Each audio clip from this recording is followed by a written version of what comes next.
Shia says, "Hi Kane, how do you normally deal with the stress of production while writing a script and prevent that from stifling the creative process?" Okay, that's a real common thing. Yeah. When I was younger, my point of view was that if I have a lower budget and I have maybe difficulty casting or whatever, that my product is going to be of a lesser quality, right? Because what are we exposed to on a daily basis? Marvel films, independent films from Cannes Film Festival, Parasite, all that kind of stuff. So I've equated that. I equated like money to quality. But now I'm in a new stage of my career and I've been here a while.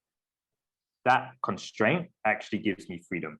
So if you can look at it as a constraint, as a way to be more creative and to write something that's actually even better than what you probably would have thought of if you had budget, I would say you're a good writer because you figured out basically what a writer should do is how to do more with less. Okay. Cool. So that's the way I look at it. Like if you're telling me my budget was very low, I had 10,000 to do something, but now my budget is 5,000, right? And I only have one location now, and I only have 2 characters. Before I had 5 locations and 5 characters. Now I have 1 location, 2 characters. Yes, I would be a bit annoyed because I wrote the whole script and I have to cut it down. It's a waste.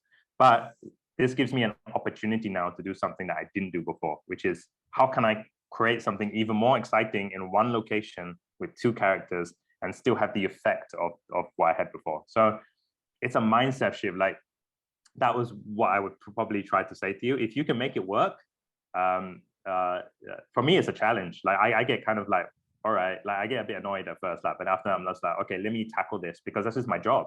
Like, I mean, if you're an architect and suddenly, and then they say suddenly, oh, the budget is half the budget, and we need to like figure out something. Like you don't just give up. Like you don't just like say, no, I'm not building this building. I can only make this for like obviously you're gonna have to renegotiate and talk to them and be like, let me figure out how to do this. I treat it like a job, so it's not a case of me giving up. It's a case of me like, what can I do with this now?